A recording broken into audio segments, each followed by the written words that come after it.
Good evening sa inyong lahat mga kababayan. So ayan na nga po, at kanina ay galing tayo namigay ng mga school supply at saka nagpa-feeding. So ngayon ay ginabi na kami sa misyon. Yes. Pauwi na kami doon sa aming tutulugan ngayon. So yung magkasama pala ngayon ay si Kuya Eli, si Brad Idito. Ayan si Brad. Brad, asan ka? Ayan si brother. So ngayon ay pauwi na kami. So, medyo mahaba yung aming araw ngayon at ang dami naming nagawa, so napaka thankful kasi productive yung ating araw. So, ngayon ay pauwi na kami doon, kaya samahan niyo kami. Medyo madilim na po at ako yung magdadrive ngayon kasi si Peter Paul andun po sa aming tutulugan. Sila po yung nag-prepare ng pagkain namin panghapunan. Kasama nila din si Lord J, si Eli G, at saka si Istong, at saka si Kuya Eder. So yung kasama naman natin ngayon na nag-ikot dito sa lugar na to ay sina Brad Idito, Sir Paul, and saka si Kuya Mang Eli. So tara, samahan nyo kami at pauwi na tayo. Let's go!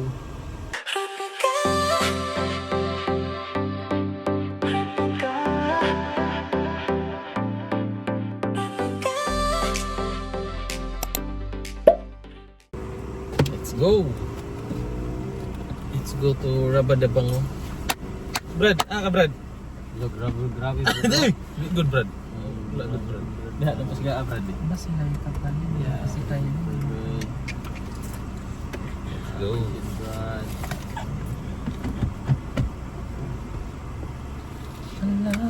Ala ang mic. Asan? Asan ang mic? Nawaro? Hindi ito. Hindi ito. Yung laman yan. Nawaro si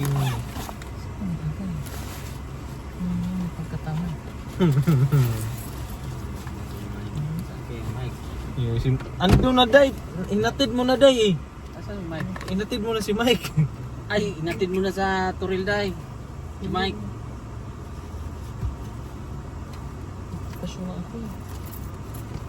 Inatid mo na yun eh. Turil mo yun sila. Ito yung ano. Yan yung tinanggal ko dito sa cellphone ko na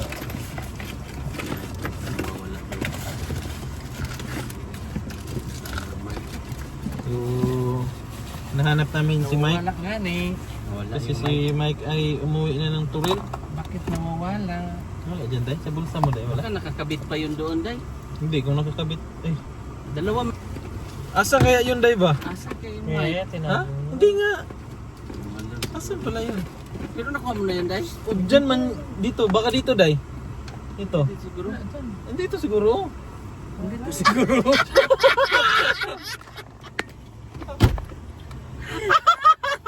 Basta Kinabahan siya eh. Alam mo naman. Kinuha ko yun doon kasi nakakabit pa. Kinabahan siya eh. Hinanap niya si Mike. Gale. Bihin akong pagsakay ng sasakyan, hinahanap ko na Let's go. Okay, let's go na. Ayan, so hello po sa inyong lahat mga kababayan. Magandang gabi po sa inyo. At ayan na nga po, ginabi na nga po tayo sa mission dito po sa kabundukan. At ito rin po yung maganda na time para ipakita rin po sa inyo yung lugar ng mga tutubo kapag kagabi. Ayan, kung mapapansin nyo po, sobrang dilim. Kasi po hindi pa po nakapasok yung kuryente dito sa lugar nila. Kaya ayan, wala pong ilaw talaga sa paligid. Tapos etong daan na po na ito ay kakabukas lang po. Kaya siguro medyo matatagalan pa po yung pagpasok ng kuryente dito. So at least makikita nyo po yung lugar nila ng gabi po. Pero madadaanan po natin yung sitio na kung saan po nagbigay ng solar light si Sir Paul. Siyempre dahil yan sa PB Team Solar. So sa mga gusto pong order, so order na po kayo doon po sa PB Team Solar. Message nyo lang po yun at si Lord J yung may hawak ng PB Team Solar. So yun po. At maya po ay makikita po natin yung sitio na sinasabi ko po sa inyo. Pero itong daan na to, dito po muna tayo magkwentuhan kasi itong daan na to sa gilid po, yan po ay bangin. So delikado po yan lalo na kapag baguhan ka sa lugar na ito, kasi baka hindi mo makita yung gilid, akala mo ano lang, kumbaga akala mo patag lang yan, hindi yan bangin, di ba? So kapag ka ganito gabi, napakadelikado na dumaan sa lugar na ito. So napaka-importante talaga na sana magkaroon po ng ilaw itong lugar na ito.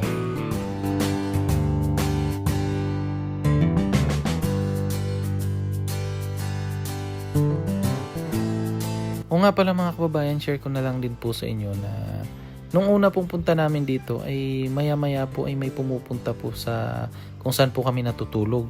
Kasi po humihingi po sila ng pangbili ng gamot, kasi siguro sa hirap din ng daan na marami pong nadidisgrasya. So humihingi po sila ng pangbili nila ng gamot. Yung iba naman po ay pamasahe or panggas ng motor papunta po sa ospital para po ipa-check yung pong kanilang mga sugat dahil nga po sa pagka-disgrasya po nung sanhi po nung motor. So yan po, patawid na po tayo ng ilog. Papunta na po ito doon kina Tantan na sitio kung saan po ay nagbigay rin po si Pugong Biyahero ng solar light para mailawan itong kanilang sitio. So ngayon makikita natin yung kanilang sitio kapag gabi, at ito po ay napakalaking tulong po. Sabi nga po nung dato nila na lumapit po sa amin noong pong pagdating namin kanina, ay sabi po nila na laking ginhawa po yung pong solar light na ibinigay namin sa kanila. Set na yan eh. Tanong daw natin kung bakit hindi na ilaw yan. Tantan. Tan, nganong dili nag ilaw ang suga? Bakit di na ilaw ang suga? Ambot kasi. Pero mo siga na taga-gabi eh. Hit naman. Bakit naman? Gabi ini siga na. May ilaw dito. Di kana bang dako di ang gibutang? Ay katong dako. Ay ambot pa sino pa to nila gi-remote. Na may remote sila. Dili pwede isit naman gusto siya largo god. Ambot lang kasi. Asa man na yung remote daw itong i-agi ba? Ayun na, ilaw na. Oh, basta. Sige tan. Sige, salamat. Bakit umilaw na? Baka binuksan mo. Mano-mano na siguro yan nila day. Dati grabe, ang dilim dito. So yun po mga kababayan, no. Nagtaka po kasi kami kanina kung bakit po hindi na ilaw yun pong solar. Akala namin ay nasira na. Kaya tinanong namin si Tantan, kasi sakto naman nandun sa tabi ng daanan si Tantan. So tinanong namin kung bakit hindi na ilaw. Ang sabi naman niya, di daw niya alam. Kaya tinanong namin sa kanya kung kagabi ay umilaw ba yun. So sabi naman niya ay umilaw daw, pero sa ngayon baka daw hindi pa naka-on yung switch. So buti na lang maya-maya umilaw din naman. Wanchay. Pag ano kasi yan, mapundo ang carb, ang gasolina sa carb niya. Sira yung carburetor. Kaya kapag Dapat i-change oil yan bago tayo mag-akyat. Loyo. Yun, maawanan diba? Kondisyon. condition pa man yun, kasi bago pa man yun. Ay, na-enjoy na yung mga bata dito. May ilaw na kasi.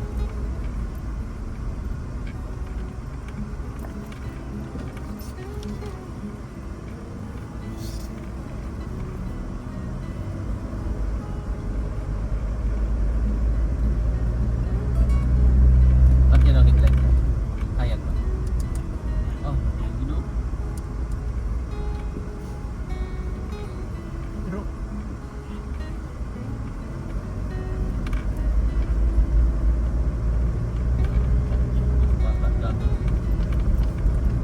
So, yung sitio naman po yun ay isa din po yun sa mga nabigyan ni Sir Paul ng solar. Yun po ay ang sitio Bunlak. So, may dalawang solar po na binigay namin doon. Kaya sobrang saya ng mga bata kapag kagabi, kasi nakakapaglaro na sila doon. Kasi maliwanag na nga po. And then, doon din po kami natulog noon pong unang dating namin dito sa lugar na ito. Doon po ay napakabait po ng mga tao doon. Doon po kami pinatulog sa may parang temporary na school nila. Yun po ay ang Seventh Day Adventist po yung nag-organize noon. ang tawag po sa kanila ay sulads. So sila po yung naging guro sa mga bata doon. And then ang sabi naman po nung liman na nandoon ay pinaprocess na nila para mabigyan pa ng mas maraming classroom yung pong lugar na iyon.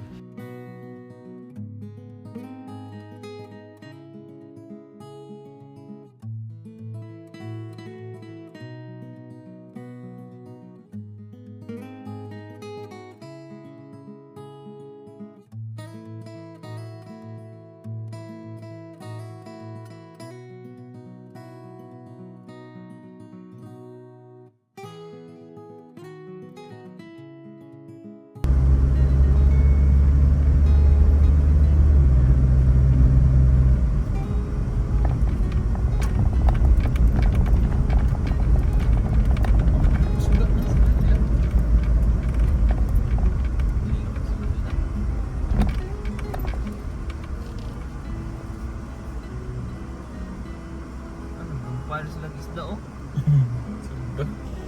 So yun po mga kababayan, at andito na po tayo, nakarating na tayo.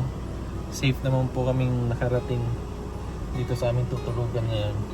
So naabutan namin sila na nag-iihaw ng isda. So let's go. Aray, grabe ang dilim na. Ang dilim na po.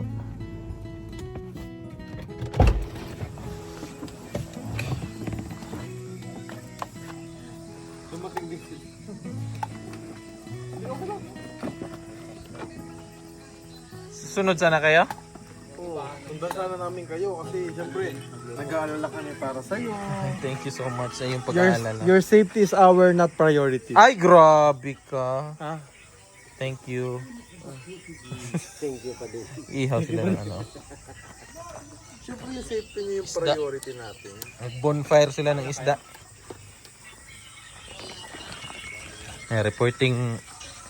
Reporting duty si sister. Yung ulam namin ngayon ay napakasarap. Yung yung bupis na ay kanin pala to. Tinapon na siguro yun. Ito pa pala. Brad, no? Ayan o. Oh. Kainin natin yan, Brad. Sayang ba? So, bukas na naman ay magpapansit si Kuya pang feeding. Pang feeding namin. Ayan, Brad. Gutoming? Gutoming ka, Brad? Ang sana? Nagpalit sila. Nagbili pala sila ng ng oink-oink. Kasi may daw doon, may nagkatay ng oink-oink doon sa unahan. So, nag-order si brother. Yes, kasi paborito ni Brad, no? Joke lang po. Hindi pa niluto ni Iliji. Yun ang kuwan. Man ko sana ba? Fish o fish pili. Daming nakabantay. Nakatutubo dito ng baboy. Grabe nakabantay.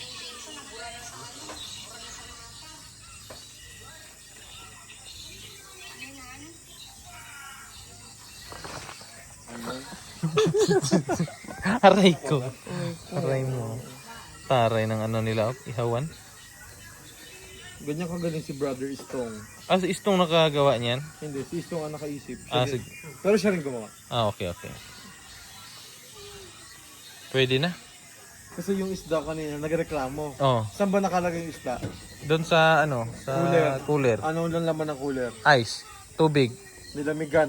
Ay, nilamig. Kaya So, pinainit nyo. Pinapainitan natin. Ang Hindi galing. tayo Ang galing. sabuntis. Napakataba Siyempre, na isda.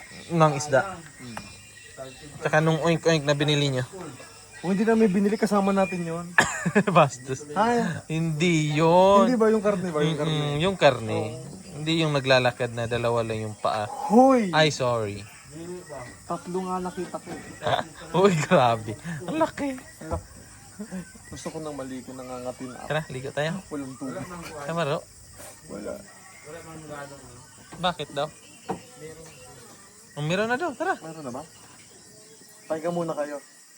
Sige. Tapos, Sabay tayo. nandiyan din kasi sabon ko sa port. Sige. Naligo kami ngayon. Ay, teka, baka umulan yung wala palang to, trapal. Trapal, no? Saan yung trapal? Yung tarapal. Meanwhile. So yun po mga kababayan, kanina pagdating namin, sakto po talaga. Nung pagdating namin ay umulan naman. Kaya yun pong isda na iniihaw kanina, ayan na po yung nangyari. Nawala na po yung apoy. So ang ginawa na lang nila ay ipiprito na lang. Ayan.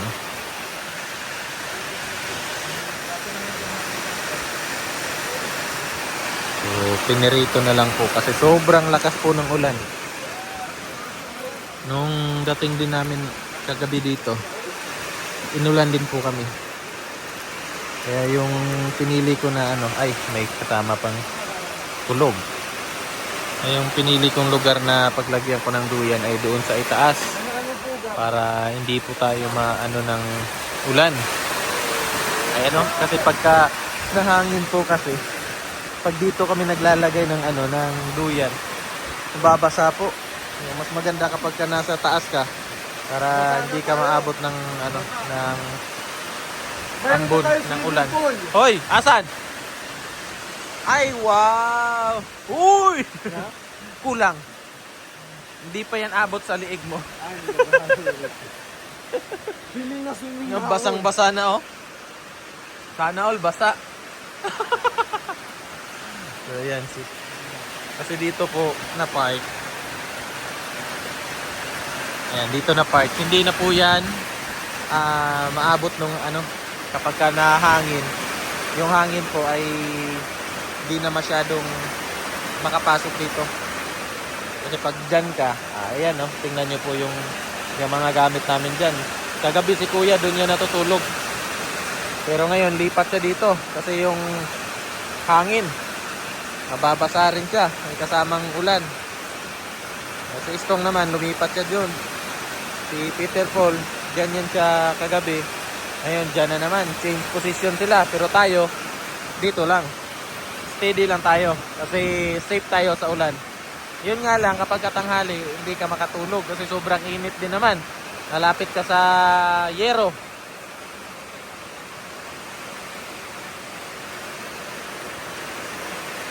So kanya-kanya po kaming pwesto pagkatapos po ng aming misyon. Si Sir Paul ay nag-i-edit ng vlog. Si Kuya naman ay nagba-vlog. At saka si LG at saka si Kuya PB Team Panday ay nagluluto nung inihaw sana na isda na naging pinirito na. Bukas po may pupuntahan po kaming sitio na 2 oras po yung lakaran. Hindi ko lang sure kung matutuloy kami bukas or ano man. Pero yun yung plano namin ngayon. So, akyat muna tayo dito sa ating pwesto para makapagpahinga saglit kasi mamaya pa yung kain, hindi pa naluto yung ulam.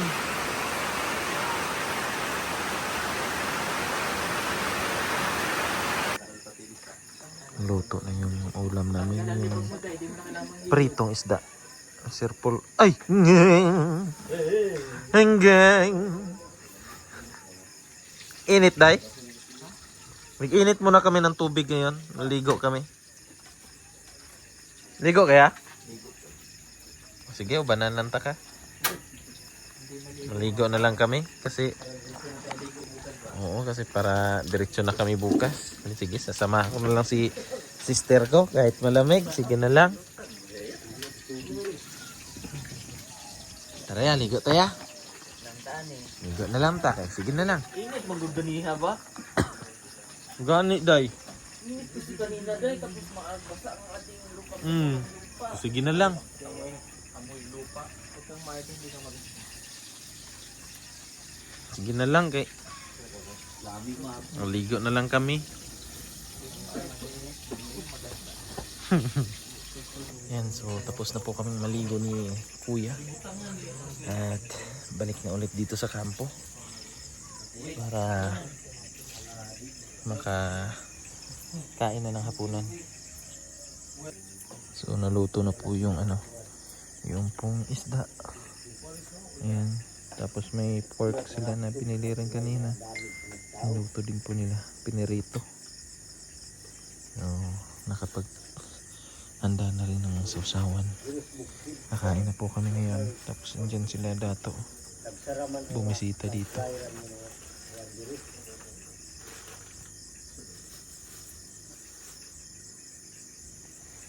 Tahin lang natin na makapag-prepare. Mahanda lahat para kakain na tayo. Tapos tulog kasi bukas maaga pa tayong aalis para sa mission.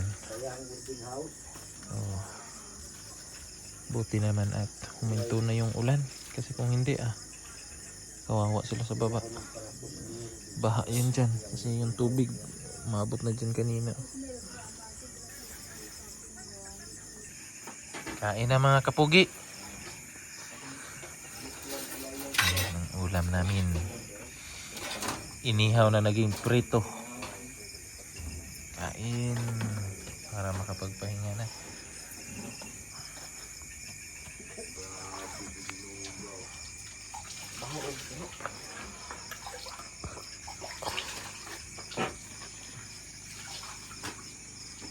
Brad. Tugnaw man, Brad. Ano ni dapat timuon ni nani dili magpanik hapa lang yo sa kuan. Okay guys, Let's eat. let's eat ourselves into the divine then. Pagduka di na balik no. Tuk, uy. Sa tagila. Ang mga kahoy mo Ayan, kain po. hangin kusog kayo ba. Itong sausawan, Brad, oh. Kini, Brad.